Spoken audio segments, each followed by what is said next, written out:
All right. Good afternoon, everyone. I'm very excited to welcome Dr. Chandi Witharana. He's assistant professor at the University of Connecticut in the Department of Natural Resources and the Environment. And we met by happenstance at a workshop last year, and we got to talking, and it seems like there's a lot of nice intersections with the work that he's doing and the work going on in iHARP. So with that, I will invite Dr. Witharana to give us the talk. Thank you. All right, thank you, Vandana. Thanks for the introduction, and let me start sharing the screen. So that's the hardest part. So let's get the screen. All right. Hopefully you see my screen, right? Yes. All right, perfect. Thank you. Thanks again, Vandana. So yes, we met in one of the AI NAIR workshop, and it was nice meeting Vandana and listening to her talk. And of course, it was a well-rounded networking event. So anyways, here we are.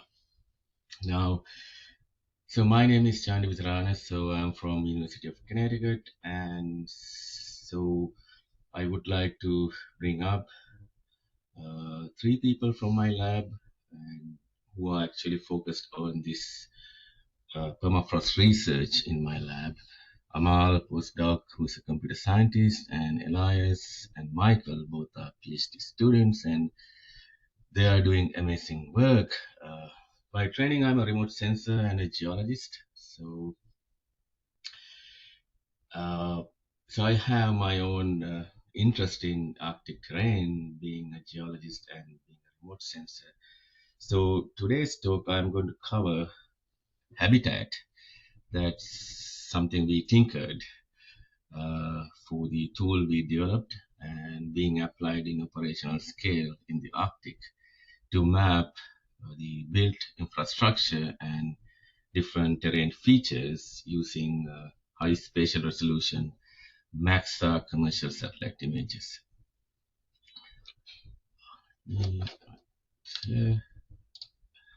Right, so this entire thing is under the project we call Permafrost Discovery Gateway.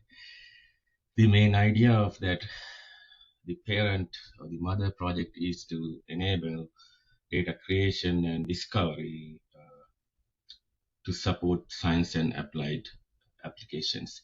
So if you go to Permafrost Discovery Gateway, in a minute I'll show you the interface. So it's pretty much a single one-stop shop.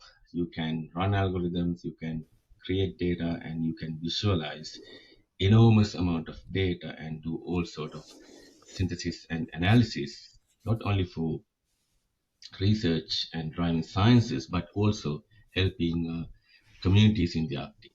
So this entire project is funded from multiple NSF grants as well as Google. Right, so just brief overview of the project.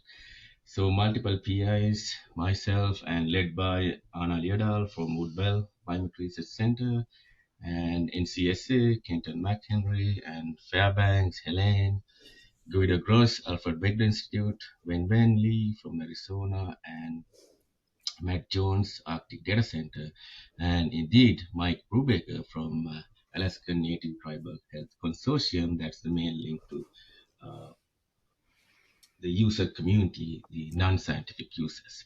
So it's a big group effort and multiple postdocs and multiple grad students involved in this piece. Right, so what is Permafrost Discovery Gateway? I just did a screenshot or a movie, right, so showing the interface. So we bring in multiple data layers and throw into a single location so that you can visualize large amount of data.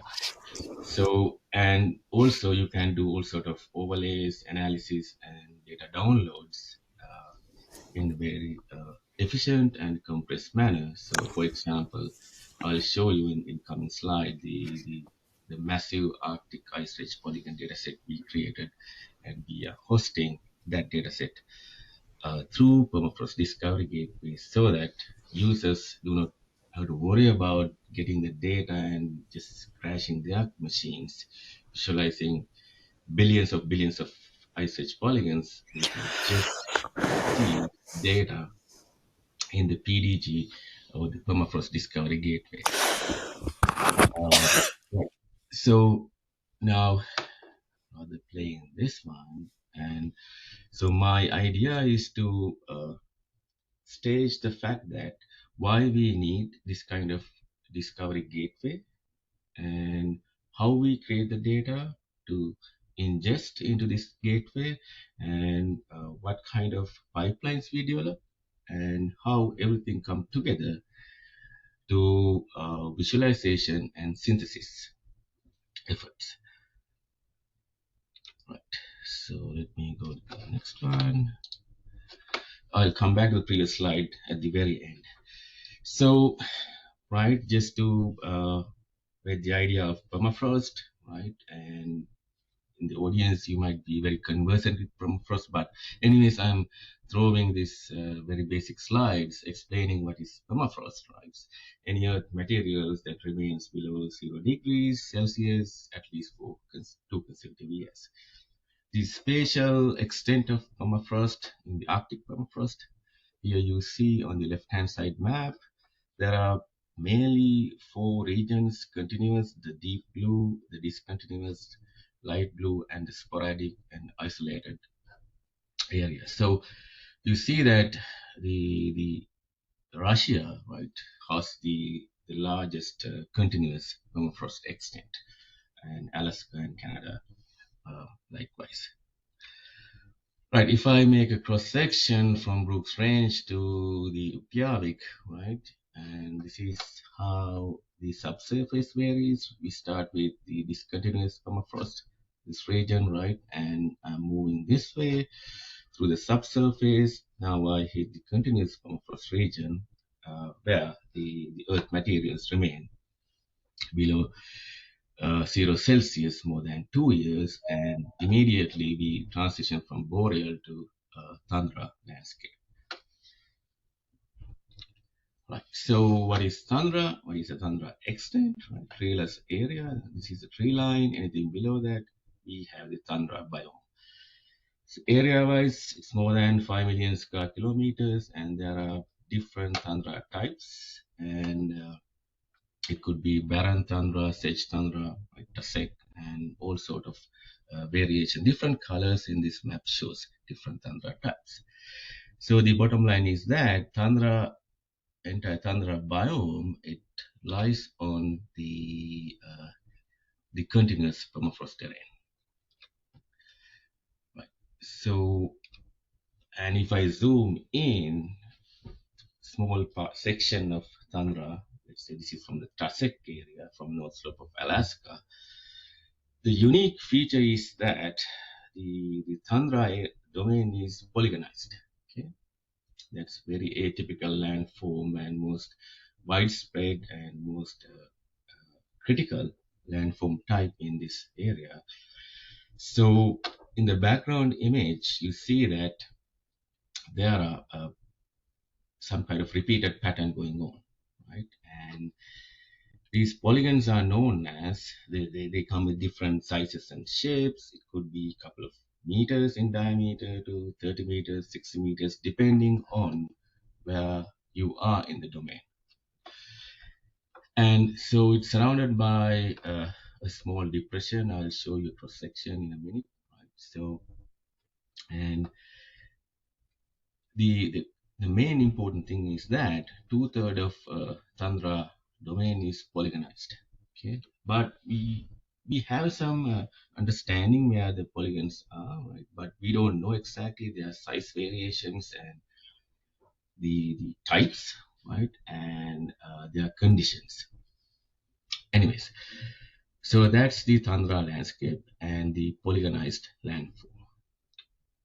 Right. So if I make be more surgical about the system, right? If I make a cross section, right? So on top of, I have the polygonized atypical tundra landscape, right? And on top of that, I have individual ice-wedge polygons. And below that, I have the active layer, that's the seasonal thaw and freezing layer, right? Very thin. and then I hit the permafrost, completely frozen area. So me sitting, standing next to an ice-wedge polygon inside this famous Fairbanks permafrost tunnel. So we went in, myself, Michael, and Amal. So you see the size of the ice-wedge polygon. These ice-wedge polygons are pretty much making a 3D network in the terrain, right? At the same time, sandwich in between these frozen earth materials. They can extend up to 30 meters, right? And their width changes depending on how old the surface is. The bottom line is that this permafrost holds a lot of carbon, right? That's the place where all the dots get connected of a lot of carbon, and thaw process can emit carbon to the system. Right. Now, looking at some of the results from Viscabone et al. 2019, here you see that the mean annual ground temperature variation from borehole data from the continuous terrain, right, this region, and the discontinuous frost areas. So it turns out that, according to them, continuous permafrost is warming roughly 0.4 Celsius per decade, and discontinuous is warming 0.2 Celsius per decade. So it's a significant thaw process and warming process. Right. So the next question is that, since we have some understanding of the system, Arctic permafrost system, right, and what's going on with warming, right? So the warming can trigger the permafrost thaw process, right? We have completely frozen ground, now it's thawing. So this thaw process can trigger downstream reactions like, okay, it can impact hydrology, the vegetation and coastal erosion, and most importantly, carbon, as well as this all sort of impact could turn into to multiple risk factors, right, impacting communities, infrastructure, economy, and health in the Arctic. So today's talk, in my talk, so I'm going to focus on some of the implications on hydrology and infrastructure, right? So how do we monitor the permafrost thaw, existing landforms and infrastructure? Because if you want to assess the risk, you want to know where the risk is, and you want to identify where the elements at risk located, especially. Right. So the permafrost degradation process, as you can see in these photos, right, it's multifaceted, right, multiple directions. Now, thawing of the ground could create vertical settlement of the ground, right, because these ice wedges get thinned out. Just remind the ice wedge I was standing next to it, right? So over time, the thaw process can thin that out, and that could trigger differential settling of the ground and impacting the buildings, the infrastructure. It's pretty much the impact on people and communities. The other side is that the serious coastal erosion, because again, that's triggered by the degradation of the ice wedges and permafrost. More inland, so we see the microtopographic transitions, right?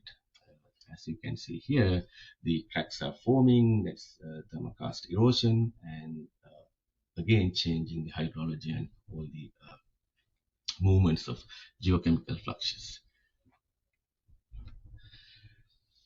Right, looking at the permafrost risk, according to this paper from 2018, Holt et al., so by 2050, so 70% of residential structures, transportation, and industrial infrastructure in the Arctic, right, will be in areas with high potential for near-surface permafrost thaw, right? So which that means that if I translate into how many people living in the Arctic, it's almost like 3/4 of the current population in the northern hemisphere. The other thing is that most of the infrastructure, right? It's not only the residential building, but some critical infrastructure, especially in the North Slope of Alaska and in Russia, like hydrocarbon extraction fields. So nearly 36% of this infrastructure actually in the high risk damage areas. So the risk is high and the vulnerability is high, not only infrastructure, but also the communities as well. Right, so this is more like a condensation of literature. All right, there's a risk. Okay. How do we assess the risk? Now, looking at the literature, mainly 4 studies, there are plenty of studies, but more pan-Arctic, more synoptic level studies, right? Like Larson, Melvin, and Sutter, and Zaleski, most recent one, DEMA. So they use different data sets, and it could be building or infrastructure inventories from the local governments, right? Cities, towns, and try to estimate what is the risk in different the warming scenarios. And then the most recent study from Zaleski 2023, they used OpenStreetMap data. So when you do pan-Arctic scale study, the main challenge is that, yes, we know that data sets should be out there, but they are not accessible, right? And they might be behind certain firewalls, restricted databases, and so there is no common place you shop for data for infrastructure. So they use OpenStreetMap data and estimated the damages to infrastructure, buildings and roads, and they found that it could be 14 to 25 billion US dollars in the mid-century. So now, out of these 3 studies, only 3 studies focused on the damages to public infrastructure. That's mainly due to lack of data. Right? And however, like I said, Zaleski, they use OpenStreetMap data. They had more access to different building types. Right? But solely based on OpenStreetMap data, right? This volunteer geospatial data. And they use the Alaska dataset. Now, the downside is that this is a place where I'm trying to collect dots, right? So the OSM data, it's good, right? But it's not complete, especially for Arctic region, because there's not much attention compared to lower 48 cities and settlements. Now, the question is how to close these gaps. The using the Maxar data or commercial satellite data. Right. So we discussed the risk on infrastructure. Then how about the hydrology? Like I mentioned in one of my slides, the microtopographic transition.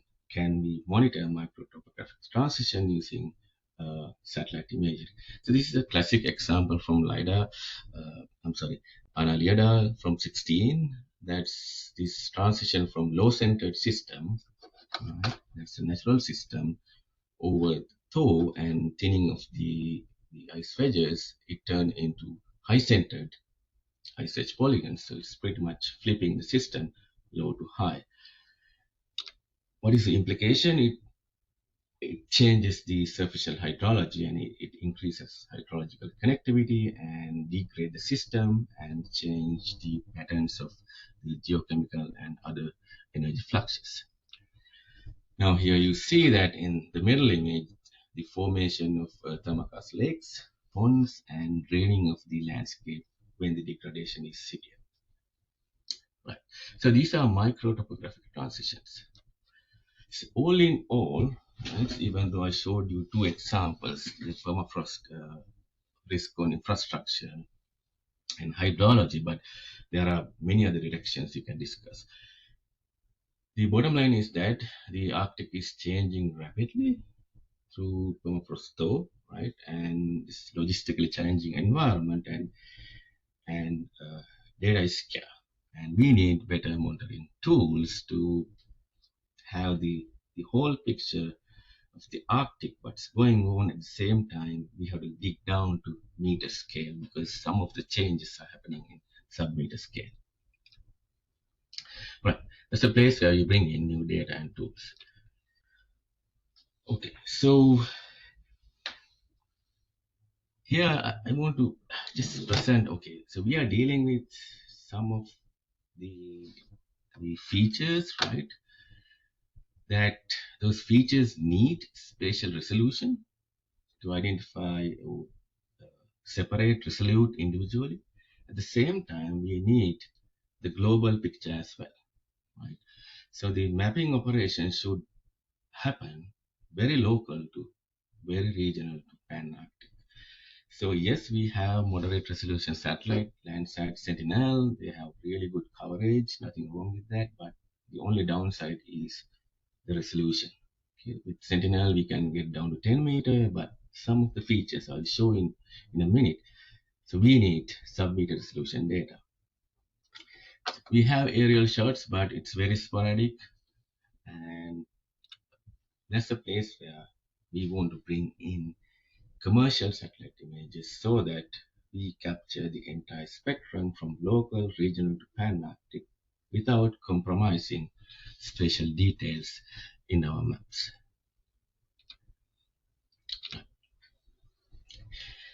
So why we need these maps, right? These satellite observations just to monitor the track changes of these land degradations and formation of new features. At the same time, identifying the critical infrastructure at risk. Then all the downstream synthesis and visualization and data sharing mechanisms.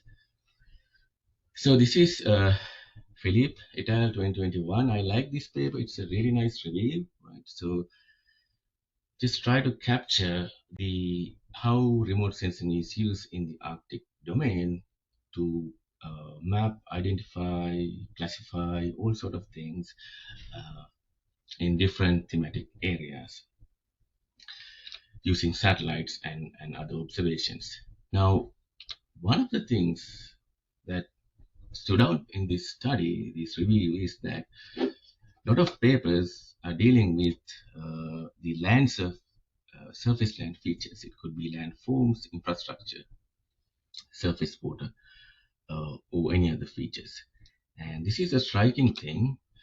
So in circumpolar studies, so very little effort in high resolution space, right? So according to them, high resolution means less than 10 meter. There are a lot of studies, right? Circumpolar studies with low resolution data. It could be MODIS, Landsat, Sentinel, but there is a serious gap with respect to high resolution pan-Arctic studies or data sets.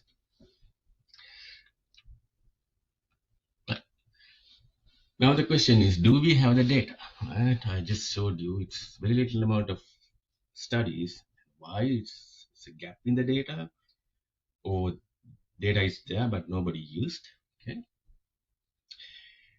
So the left-hand side animation shows, okay, Maxar commercial satellite images. Right? It includes the obsolete sensors like Iconus, QuickBird, GeoAI, and more recent operational sensors like WU3.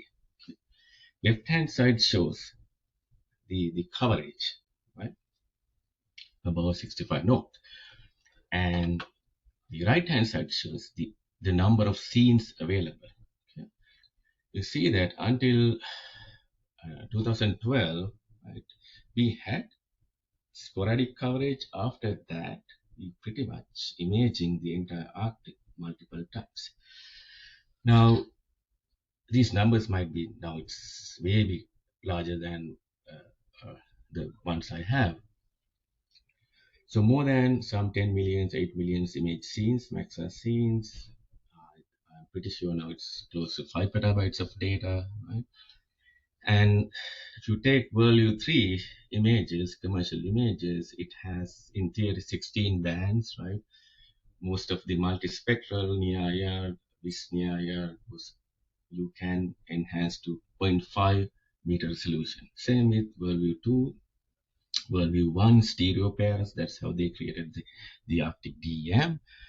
And even if you get down to iconus, it's still 0.8 or 1 meter resolution. A lot of data. So yes, we have data. Right? The nice thing is that even though these are commercial images, we can access these commercial images through the Polar Geospatial Center if we are funded by NSF Polar programs. So we have the accessibility even though commercial data, but we are funded by NSF. Right. Now, why we need Maxar data? Why we need commercial data? One thing is, yes, we have the coverage, right?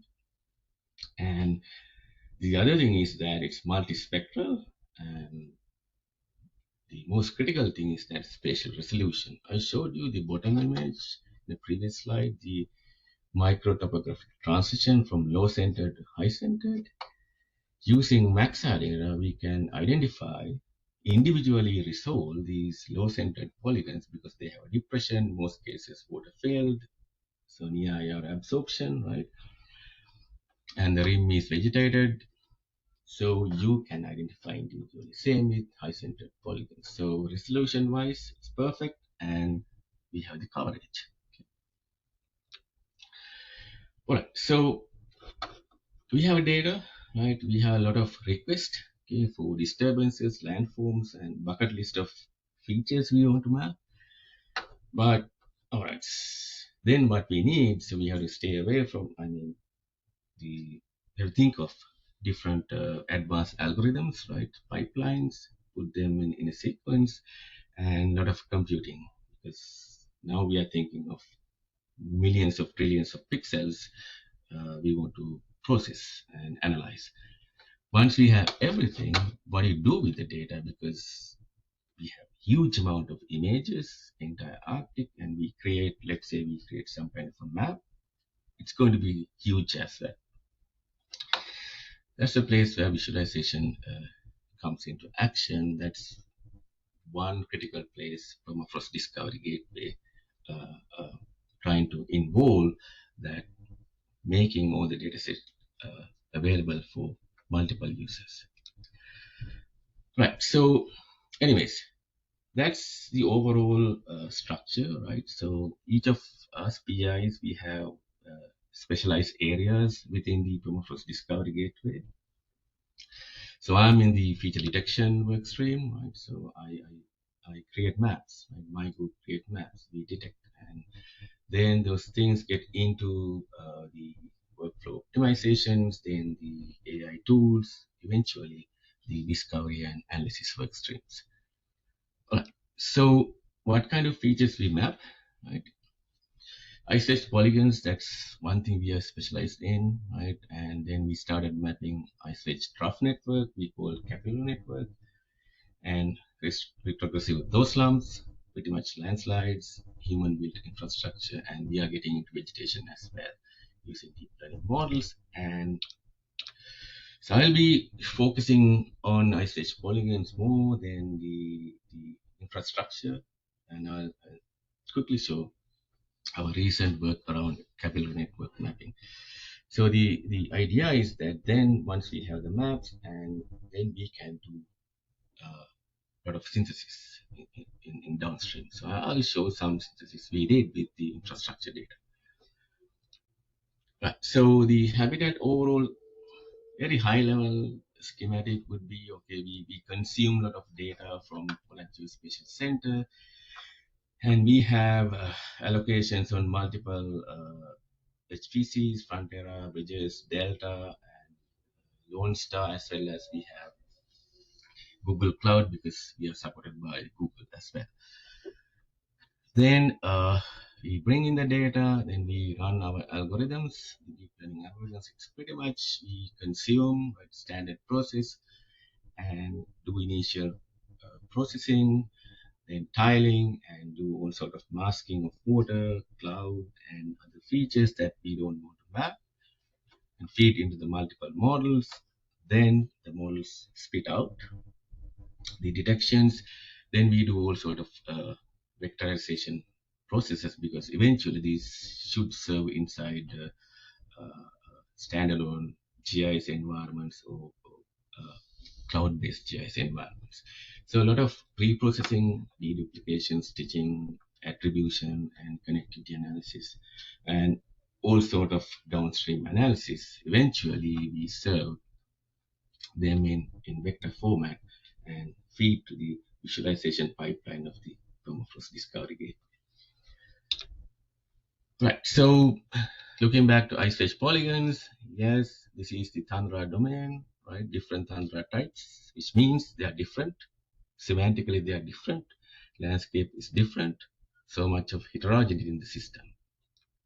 So as you can see in these field photos, they are different. Some are highly moisture content and some are barren, right? So images capture what's on the ground. So you might see so much of variations in these ice-wedge polygons, right? Even though they have distinct discontinuity in the landscape, but they have a lot of semantic variations. All right, so the fun part, manual annotations, right? These models need a lot of data and a lot of involvement with manual annotations and quality controls. Right, so for the ice-wedge polygon case, we, I think, digitize close to right now 40,000 individual ice-wedge polygons, and then we label pretty much two classes, low-centered and high-centered. Both those are the extreme scenarios that we find in the system.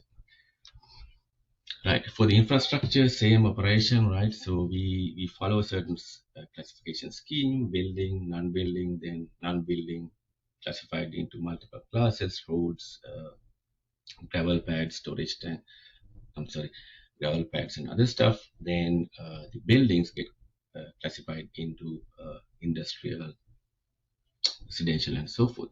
So we try to give more variety to and try to capture spatial variations across the Arctic region, right? So here you see some sample areas. Some are really densely packed, but rural areas like Coral Harbor, it's in this image.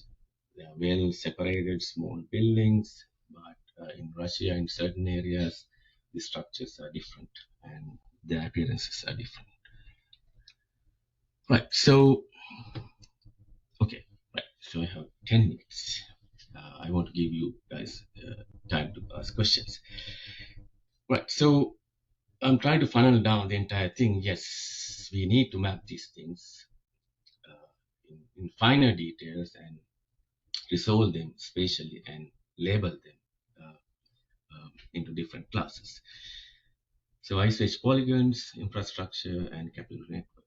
So what are the main products that we created the first pan-mapped ice-wedge polygon map, right? Which means we mapped individual ice-wedge polygon, this landform feature, and outline those features, and then we label whether it's low-centered or high-centered.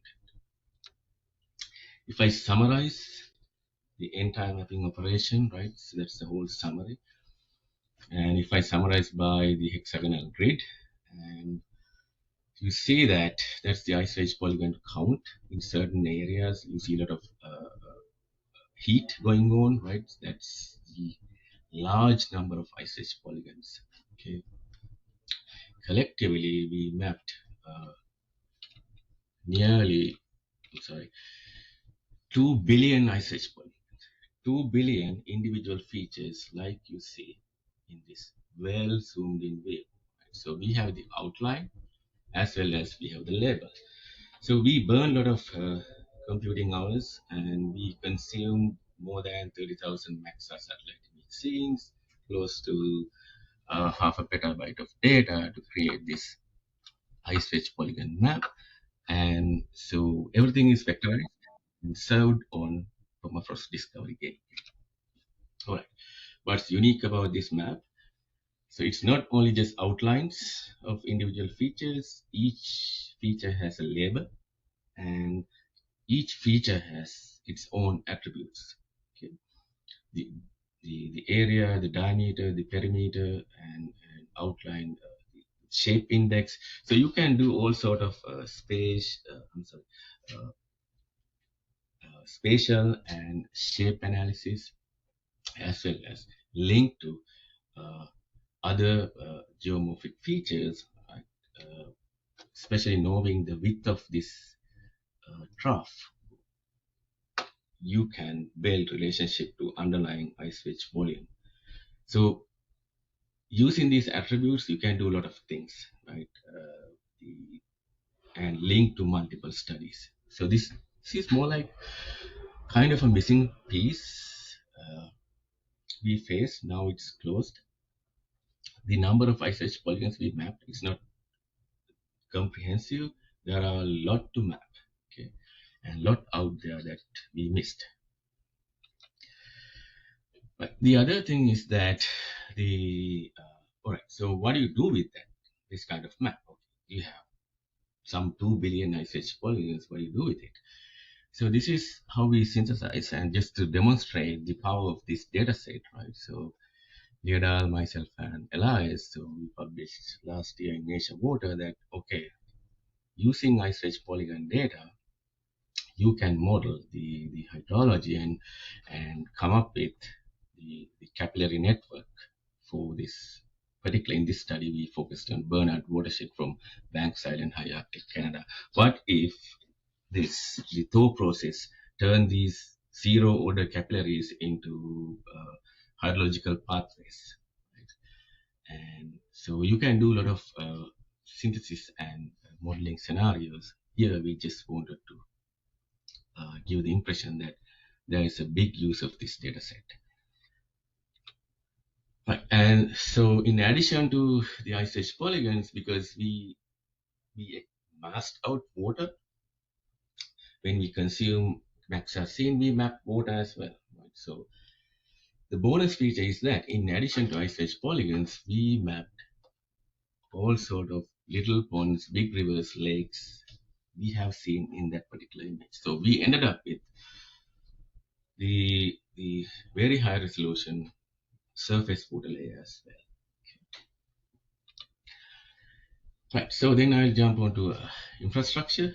So this is the infrastructure map. Elias, my student, compiled very recently, Pan-Arctic map. It's pretty much, we try to capitalize on OpenStreetMap data. Yes, data is out there, it is not complete. How about we bring in Maxar data to close main data gaps, right, in the OSM.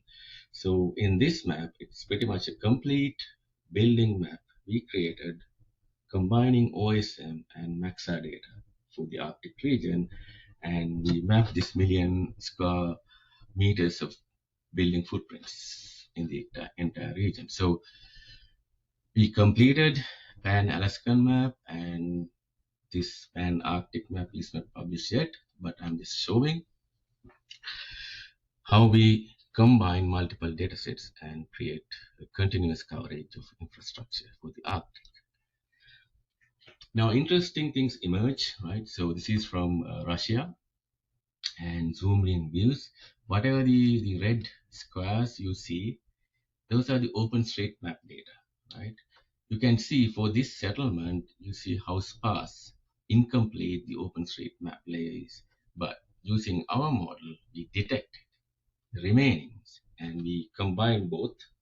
So once you have the infrastructure data complete, then you can feed into these geotechnical, combining geotechnical model and the economic parameters. You can come up with, okay, what is the economic damage on this infrastructure in different climate scenarios.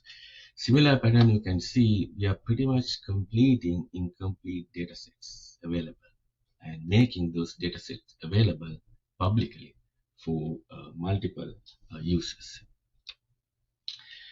Again, a small area from Russia, right, deep in the, I think this in the discontinuous region.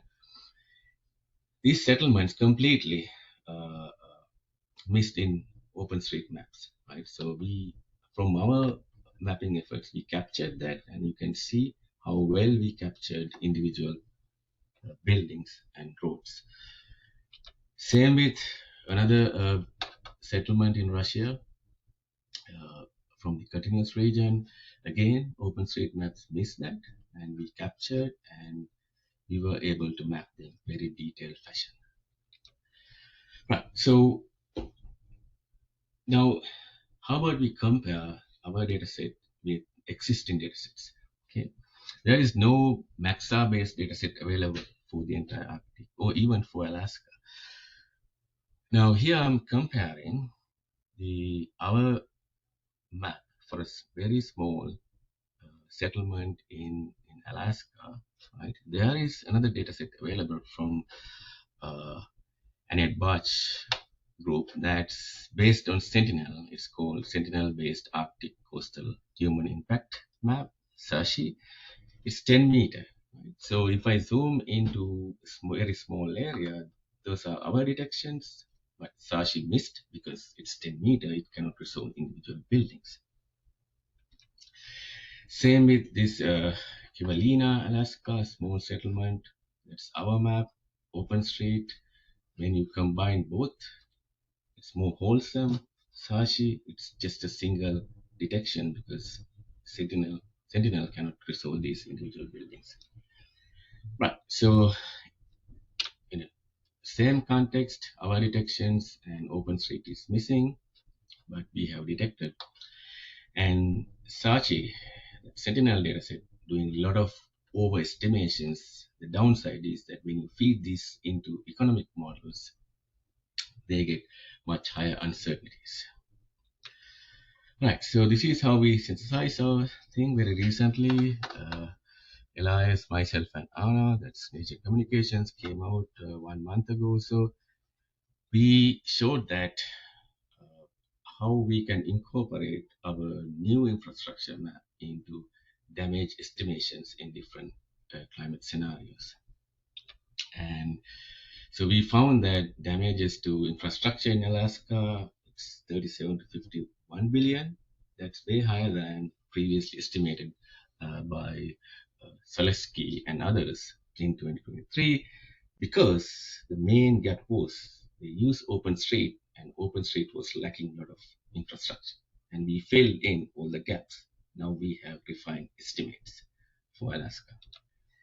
And then we looked at different boroughs and different administrative units and what units get the highest impact in different climate change scenarios. So the bottom line is that you can do all sort of analysis, right, when you have a complete infrastructure map, because you can integrate that map with the geotechnical models. Right, so I'll wrap up here, right, showing this one. This is our latest work. Product coming out, Arctic Tundra Capillary Network. Okay. So PGC created, based on our request, they created a pilot mosaic, Maxar mosaic for the tundra region of Alaska, right? The yellow outline shows the tundra, and so we requested them to create, use WorldView 3 data and create us a mosaic so that we can apply our capillary network model across the domain. So what are capillaries? Those are the small depression going around ice-wedge polygons, right? And our goal is to map this network using deep learning models.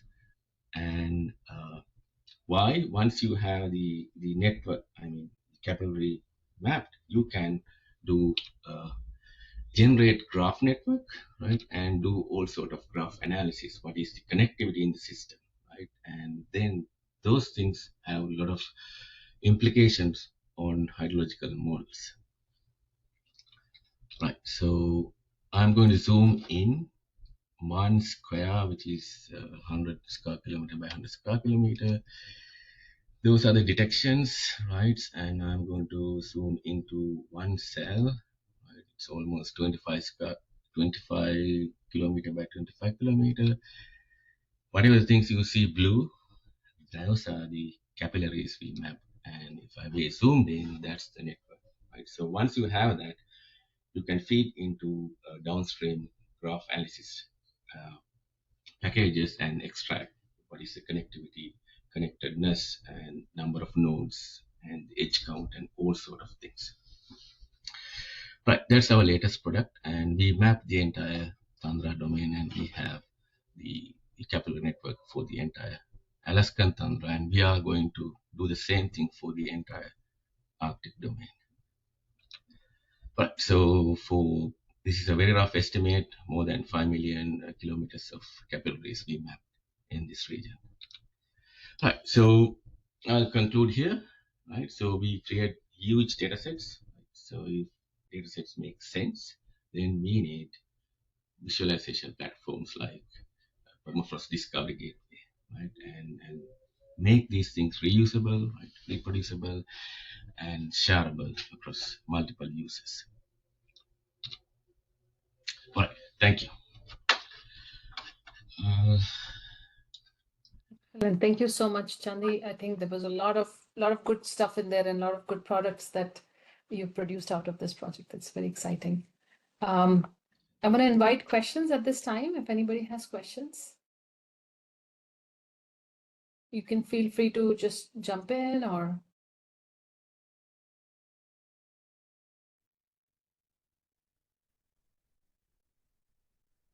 Okay, while people are thinking of questions, I want to chime in a question. So the one thing that I was really curious about is the balance that you have to make, especially when you have image data of masked versus not masked, right? Could you share your experience with that? Because we struggled on several projects where we didn't have good masked data. And then we also experimented with models like Segment Anywhere or Segment Anything, right? I'm curious what your experience has been. So Vandana, you mean mass data means cloud removed or water removed? So you know how in your there was a slide where you had the water data and you had the outlines, the mask of the images. Yeah. And that's one of the harder things to get at, right? Getting the mass data.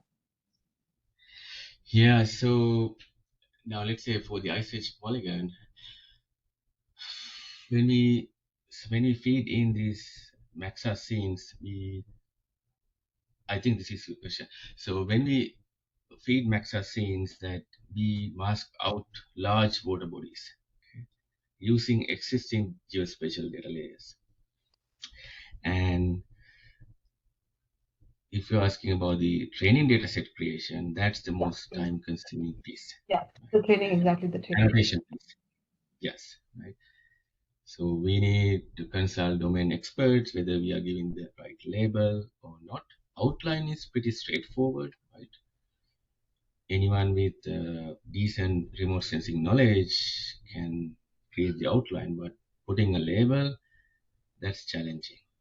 And so that's why, like I mentioned, that we selected the two extremes, low centered, high centered, because minimal training you can give labels to those, but in between there are many variations which needs a lot of domain expertise, and we didn't go down that route. Yeah, and I think you're absolutely right. I am referring to the training data set, and we have encountered this in many iHARP projects.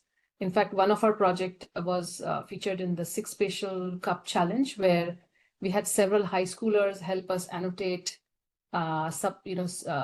surface level lakes on the Arctic ice sheet. And then those were used for training AI models. And there was a research scientist who had to validate and do a lot of curating of those images. And there are now these segment anything models, right? That don't rely on mask. I don't know if you have experimented with those at all for training. Right. So we did some experiments. So whatever the analysis I showed you, they are pretty much based on ice-wedge polygon because we started many moons ago. It's pretty much mask RCNN driven, and the infrastructure unit driven. Okay, and the capillaries, it's transformer based. Now we experimented with okay, just feeding this like sand, right? Okay, let it segment and do the labeling right after the fact, because rather than outlining, you can ask Sam to do the labeling to create the training data set.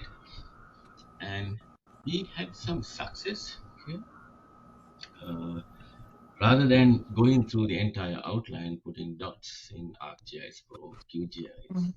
it helps. Okay, uh, but the outline is not always perfect. So we, in a different context, we recently published a paper that's about how these annotation uncertainties seep into the models. And so we looked at tree crowns. It's very fuzzy. You never know where the tree crown boundary is because branches going like that. And so we looked at the annotator dependency. 10 people, they couldn't agree, okay, on certain annotations, boundary annotations. So likewise, so yeah, I mean, it's a really challenging area to create data sets. Mhm. That's great. And I see Anna posted a paper that you all have. That's great. I think Rohan had a question. Rohan, do you want to go ahead? Yes, thank you, Professor, for the very nice presentation. I am very, very delighted, and I would request if you can share your slides with us. It will be great help. Right. So, my Thank you. first Thank you. question is, I would be curious to know you are doing a kind of supervised based training, right? Or Yeah, your yeah. okay. So, and what are the kind of the networks when you refer about the networks? What are the kind of the networks you are using currently? All right. So, Rohan, good question. I didn't want to get into all the weeds about the technical details, just to give the overview. But for the ice-wedge polygons, we use the semantic instance segmentation model called mask RCNN. Uh-huh. Okay, it's kind of an old model. Okay, Mm-hmm. and but still works.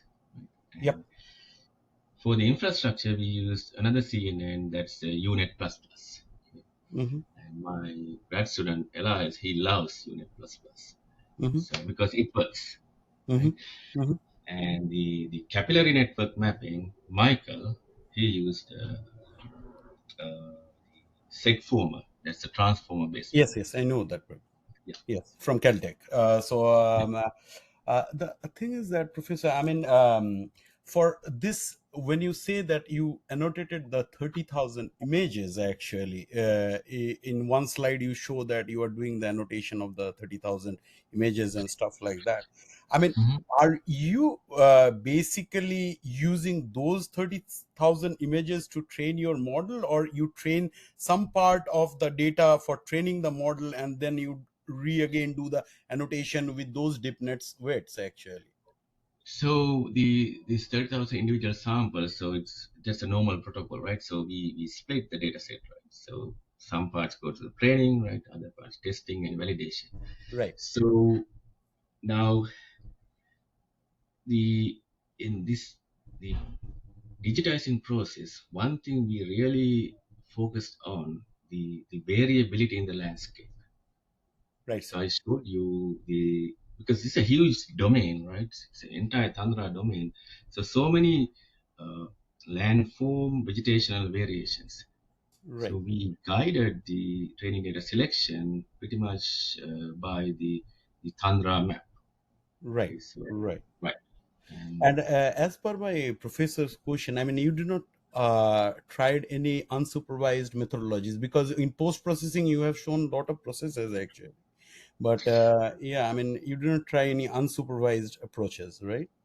not yet. That's something we are trying to get in, right? Right, sir. And it's not yet, but the one thing we are trying is that so we completed the analysis that all right. So one thing, main thing we always overlook with remote sensing data, just bringing computer vision things to remote sensing, is spatial patterning, right? Mm-hmm. Certain things, right? And Mm-hmm. how to get this spatial context. Mm-hmm. And So in one modification, what we proved, it will come out someday. So that doing location embedding, geolocation information. So let the model learn. So okay, now it's looking at certain tundra type, and it Right. should treat. Okay, Right. right. So likewise, yeah, you can bring in other data sets. So one thing we did not incorporate, we really wanted to incorporate is the digital elevation model, Arctic DEM. DM. Yes. And in addition to spectral data, because we are pushing the model just on the spectral data, Right. but having the elevation terrain model could easily navigate certain barriers. Right. Thank you so much, Professor. I mean, if you could share your slides, I will be very helpful. It will be very helpful for me. Thank you so And much. Rohan, the Thank you. recording will be available, as you know, on the iHARP website. The recording will be there. As you know. Right. Right. Thank you. Great. Any other questions? Thank you. Other questions or thoughts? So maybe one question I'll ask, unless I missed it on the slide. So again, Chandi, very nice talk and really exciting use case and data sets and AI, kind of even use the word GeoAI. So basically, two questions. One is, how far did these deep neural networks, take you? What was the accuracy? And then for remaining cases, what else did you do to finalize your data set? And second, for GeoAI, you kind of said a little bit, but if you can say again, why do you use the word GeoAI instead of AI? That will be good. So good questions. Now, I didn't get into all the metrics, but for example, we not only the test accuracies, because we are remote sensors, we always look into the map accuracies, right? So when we cut loose the model in a larger domain, what is the map accuracy? So the infrastructure, it's the map accuracy is closing, I think, above 80%, and same with the ice-wedge polygon data. Yes, can we improve? Indeed, right? There is always space to improvement, bringing more training data, right? So, like I said, the landscape diversity is the main problem, especially with landforms, right? So we have to address that. Otherwise, model becomes brittle. And this GeoAI, that's an emerging concept, right? And that how we bring in, like I said, okay, so we take a transform and just train the model and try to detect, but there's a lot of spatial knowledge, okay, we can hand over to the model, which we have been using as remote sensor and geospatial scientists in manual and conventional remote sensing image analysis. So I think GeoPs in the AI. What are some examples? Could you tell what? Yeah. All right. So the one example is that can we bring in the location information of the patch? Right now, what we do, we create smaller patches and handing over the model. Go ahead and learn. Right? What if we give, and people are doing that, like in Prithvi model, right? So give the at least coordinates of the patch, right? And then so the model should learn the location, right? And as a learnable parameter, okay, from this geography and something is coming in, so that the model should adjust.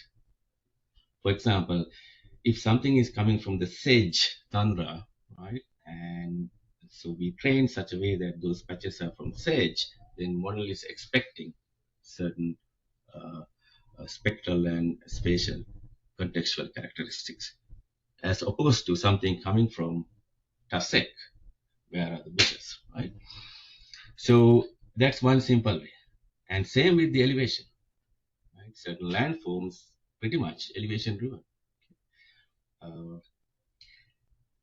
That's one way, very simple way to contextualize this GeoAI thing. And I think it's becoming more handy and prominent, right? So making this cool.